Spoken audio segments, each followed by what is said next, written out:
Paz do Senhor, meus irmãos, graças a Deus. Hoje, nossa lição de número 6, o nosso tema é Eu Sou Jesus.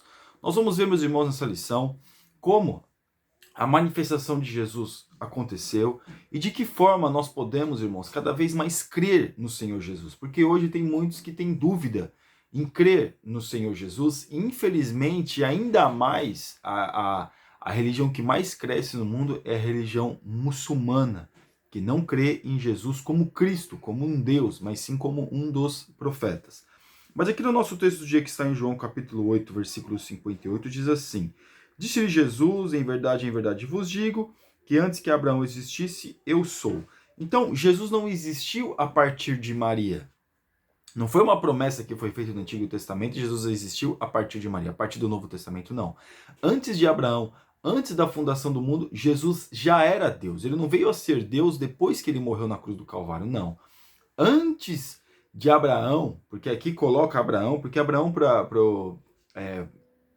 os hebreus, aqui para os judeus no momento, era um símbolo de fé, era um referencial de fé. Então Jesus ele coloca, antes de Abraão existir, eu já era Deus. Eu sou um com o Pai. Então Jesus estava querendo explicar para eles, na linguagem deles, para que eles pudessem entender quem de fato era Jesus. Mas infelizmente hoje, com tantos livros publicados, com tantos comentários bíblicos, com bíblias de várias tipos, as pessoas ainda, muitos de nós, não têm consciência de que realmente é Jesus. Nossa síntese: a confissão de Jesus quanto ao seu chamado, ministério e vocação fica bastante explícita nas declarações contundentes e impactantes que ele fez e aos escritores sagrados registraram ao longo dos 4 evangelhos. Uma coisa interessante é, Jesus, quando ele era um menino de 5 anos, ele não sabia que ele era o Cristo, que ele salvaria o mundo. Poderia sentir algo diferente, mas não tinha essa convicção. Essa convicção, com certeza, veio ao longo da sua trajetória, da sua vida. Não foi uma coisa que ele nasceu, que tinha 10 anos e ele começou, não, eu sou Jesus, eu vou salvar o mundo. Não, irmãos. Porque uma criança não tem nem consciência. A consciência do homem, Jesus homem, foi se amadurecendo e ele chegou a essa consciência que ele era o Cristo, chamado por Deus para vir salvar o mundo. Nosso texto bíblico, Jesus respondeu: eu não tenho demônios, antes honro meu Pai e vós me desonrais. Eu não busco a minha glória, a quem a busque e julgo. Em verdade vos digo que alguém guardar a minha palavra nunca verá morte. Aqui nós vemos, Jesus guardar a minha palavra. Então Jesus aqui é o Jesus Deus se colocando como autoridade, guardar a minha palavra. Jesus é autoridade. E aqui no versículo 52 disseram-lhe, pois, os judeus: agora conhecemos que tens demônio, morreu Abraão e os profetas, e tu dizes, se alguém guardar a minha palavra, nunca provará a morte. Então aqui nós vemos que os homens, as religiões daquele momento, tentaram fazer com que Jesus, de várias formas, deturpar o ministério de Jesus. Aí eles começaram a jogar mais pesado. Ele tem demônio, expulsa demônio por Beelzebul. Aí Jesus coloca aquela questão que um reino dividido não subsiste. Mas continuando, Jesus respondeu: se eu me glorifico a mim mesmo, a minha glória não é nada. Quem me glorifica é meu Pai, e qual dizeis que é o vosso Pai. Aí Jesus coloca, olha, quem me glorifica é o Pai. Não sou eu que glorifico. Aí é Jesus homem dizendo. Porque o Jesus Deus, ele pode dizer, como ele disse várias vezes, mas aqui é o Jesus homem, quem glorifica é o meu Pai. O meu Pai que me glorifica. Versículo 55, e vós não conheceis, mas eu conheço, e se disser que eu não conheço, serei mentiroso, como vós, mas conheço e guardo a sua palavra. Abraão, vosso pai, exultou por ver o meu dia, e viu e alegrou-se. Disseram-lhe, pois, os judeus: ainda não tem 50 anos e viste Abraão? Disse-lhe Jesus: em verdade vos digo, que antes que Abraão existisse, eu sou. Aí eles começaram a ficar meio nervosos, começou um tumulto, aí nós já vemos como as coisas ficaram. Introdução. Há nos evangelhos um conjunto de afirmações de Jesus que causaram muita repercussão entre os religiosos da sua época. São declarações que ele inicia com a expressão eu sou. Um dos momentos mais intensos em João 8, 58 e 59, quando a virtude de suas declarações Jesus é quase apedrejado, o que justificaria reações tão violentas da parte dos judeus. Jesus teve que sair da sua própria cidade, Nazaré, porque iam apedrejar. Jesus saiu ali, de fininho ali, e foi embora. Não com medo, porque não tinha necessidade, irmãos, de passar por aquilo que não era necessário passar. Então Jesus ali, ele sai, ninguém viu, foi embora e pronto.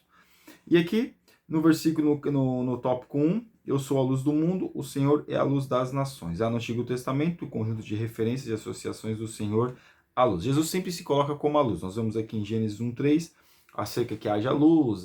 Tem várias relações de Jesus com a luz. Por quê? A luz clareia. Irmãos, antes de qualquer coisa, nós temos que entender que quando Jesus se refere à luz, ele está se referindo numa linguagem ao qual nós entendemos. O que nós entendemos sobre luz? A luz resplandece nas trevas.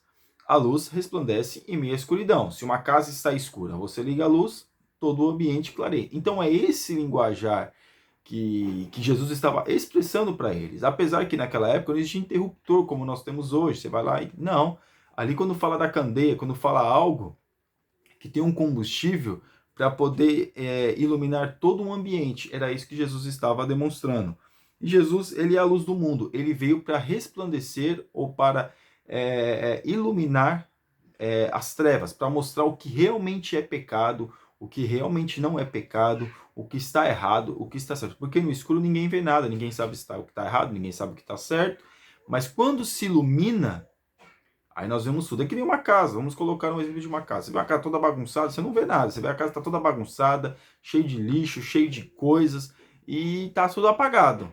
E você não está vendo nada, a casa está normal. Mas quando acende a luz, você vê todas as coisas que precisa ser arrumada, precisa ser ajeitada.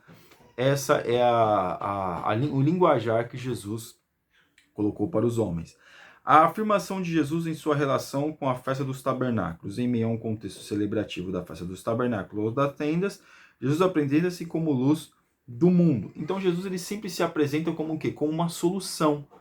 Jesus ele se apresentou como uma solução do quê? Dos nossos pecados, das nossas iniquidades, das nossas dificuldades. Então Jesus ele se apresenta ao homem como uma solução. Claro, meus irmãos, não é uma solução como muitos estão pregando hoje. Eu estou desempregado, Jesus vai me dar um emprego. Eu estou sem carro, Jesus vai me dar um carro. Eu não tenho casa, Jesus vai me dar casa. Não, é claro, Jesus abençoa. Claro que Jesus abençoa, ele faz, ele é o que tudo pode. Mas não é exatamente isso que Jesus veio fazer. Jesus veio resgatar o homem do pecado. Jesus veio resgatar o homem da morte eterna. Essa é a missão de Jesus. O que acontece, o restante, acrescenta. É buscar o reino dos céus e as outras coisas vos serão acrescentadas. Essa é a promessa. No tópico de número 3, precisamos da luz. A Bíblia Sagrada, mais especificamente, o Novo Testamento, é rico na exortação de que devemos andar na luz. Que forma de andar na luz, irmãos? Andar na luz é procurar cada vez ver o que está errado. É o linguajar que nós falamos no começo. O que está errado para melhorar. Para melhorar. Ninguém consegue fazer nada no escuro. As pessoas não conseguem arrumar uma casa, arrumar um carro, fazer muitas coisas que precisam ser consertadas. Não consegue fazer no escuro. Mas sim quando é claro, a claridade, a luz que mostra aquilo que está errado. A luz mostra a diferença. Então é por isso que nós precisamos da luz. Nós precisamos da luz para iluminar a nossa vida. De que forma nós sabemos, irmãos, que é certo ou errado? Porque existem leis. O que as leis fazem? Iluminam nossa mente para que nós venhamos saber o que está certo e o que está errado. Um código de trânsito, um código penal, até mesmo as leis que Deus deu para Moisés. Para quê? Para que o povo pudesse ver a diferença daquilo que deveria ser feito e daquilo que não deveria ser feito. Essa é uma alusão acerca da luz. É um exemplo. No tópico 2, o bom pastor. A expressão bom pastor como uma rememoração de uma imagem do Antigo Testamento. Não podemos perder de vista o fato de Jesus ter vivido num contexto de cultura e religião judaica. Assim, sempre que possível, devemos levar em consideração, nas falas do Salvador, prováveis releituras, alusões ou referências a texto ou eventos do Antigo Testamento. Então é isso que nós estávamos falando no começo. Jesus ele coloca como bom pastor. Irmãos, nós vivemos numa sociedade, quem não mora no campo, quem não é do Oriente Médio, não tem essa noção do que é um pastor. O que é um pastor? Vai pegar um pastor que é um pastor alemão, um cachorro, é um pastor da igreja? Mas quando Jesus ele faz referência, ele faz o pastor do Oriente Médio, o pastor que levava suas ovelhas para as pastagens, que cuidava das suas ovelhas, que uma ovelha tivesse se machucado, carregava lá no colo. Essa é a questão. Aí nós temos que remeter a nossa mente para quê? Para nós imaginarmos isso e trazer para o nosso dia, para a nossa realidade. Então, o que é o bom pastor? Aquele que cuida das suas ovelhas, aquele que zela pelas suas ovelhas, aquele que zela pelo rebanho.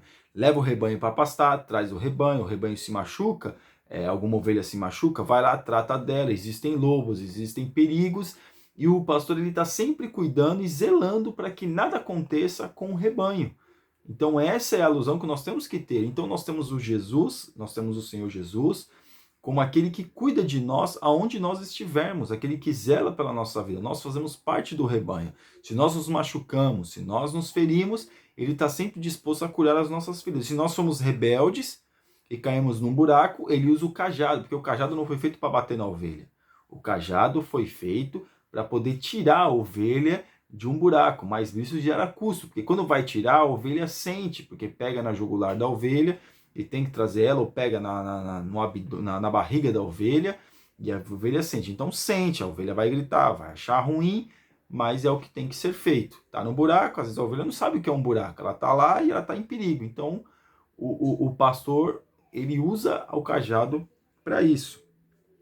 Parte 2, o caráter sacrificial do bom pastor. A postura mais destacável da liderança de Jesus é a sua capacidade de se sacrificar pelos seus amigos. O pastor, ele se sacrifica pelas suas ovelhas, ele está sempre vigilante, ele está sempre cuidando. A ovelha está lá comendo na pastagem, tranquilo e sossegado. O pastor não. O pastor, ele está olhando para ver se há algum perigo. O pastor, ele tem que ver bem a terra que vai levar as suas ovelhas, ele tem que ter todo um entendimento para não colocar as suas ovelhas em perigo. Enquanto as ovelhas estão comendo, ele está vigilante. Enquanto as ovelhas estão dormindo, ele está vigilante para que nada de errado, que nada venha acontecer com as ovelhas. É assim que Jesus faz. Enquanto nós estamos dormindo, meus irmãos, Jesus está zelando pela nossa alma. Quando nós estamos feridos, Jesus vem e nos resgata da nossa infelicidade ou de alguma questão que nós estamos passando. Então, tudo aquilo que acontece, Jesus está a par da nossa vida. É por isso que nós temos que entregar a nossa vida para Jesus, para nós fazermos parte deste rebanho. Quando nós fazemos parte deste rebanho, nós somos cuidados por ele. Porque se a gente querer ser ovelha, queremos ser pessoas independentes, a independência, cada um tem, cada um faz aquilo que acha melhor. Porém, está alheio ou está entregue à sua própria sorte. Parte 3, o relacionamento dedicado do bom pastor. Além da doação integral aos liderados, a liderança, conforme o modelo de Jesus, instaura um grupo fundamento revolucionário. O cuidado com o próximo, Jesus deixa explícito que o bom pastor jamais agiria com covardia ou traição. Infelizmente hoje, se a gente for comparar o bom pastor com aquilo que Jesus nos deixou como exemplo de pastor, tá bem difícil achar um bom pastor que cuida das suas ovelhas, que zela pelas suas ovelhas, que está pronto a realmente dar a sua vida pelas suas ovelhas, não no sentido de se pode ser também de dar a mesma vida, mas no sentido de pelo menos cuidar, de dar o melhor para as suas ovelhas. Infelizmente hoje está tão em descrédito a questão de pastor que as pessoas não acreditam mais no pastor. As pessoas falam que é pastor, cai em descrédito, não tem mais aquele crédito, não tem mais aquela confiança no pastor. Então hoje está realmente muito descrédito. Por quê? Porque infelizmente muitos pastores têm traído, muitos pastores têm burlado, roubado as suas próprias ovelhas, vendido as suas ovelhas para os próprios lobos devorarem, né? E aí, meus irmãos, o que acontece é isso. Então hoje caiu em descrédito. Mas o exemplo de Jesus acerca do bom pastor é o melhor exemplo, é o exemplo do cuidado, é o exemplo do zelo. Eu sou a porta. A singularidade de Jesus, ao declarar-se a porta das ovelhas, o Senhor Jesus, utilizando-se desta imagem rural, ressalta o caráter singular de sua vida e ministério. No frágil modelo de pecuária daquela época, o único modo de garantir o controle dos animais do rebanho, que ao amanhecer iriam alimentar-se livremente no campo, era controlar o acesso e a saída deles através de uma única porta. Ou seja, uma única porta era necessário para quê? Tanto para a contagem das ovelhas, para saber quantas ovelhas chegaram, e também para a saída das ovelhas, para quantas ovelhas saíram. Porque quando as ovelhas saíam, e aí depois quando elas voltavam era a contagem, outra vez uma outra contagem, para quê? Para ver se estava faltando uma. Se estivesse faltando uma, ele ia até ela. Por isso Jesus, aquele exemplo de deixar as 99 e buscar uma. Então nós vemos aqui que isso é a porta. O que Jesus é a porta? Aquele que zela, aquele que quando as ovelhas sabe quem são as suas ovelhas.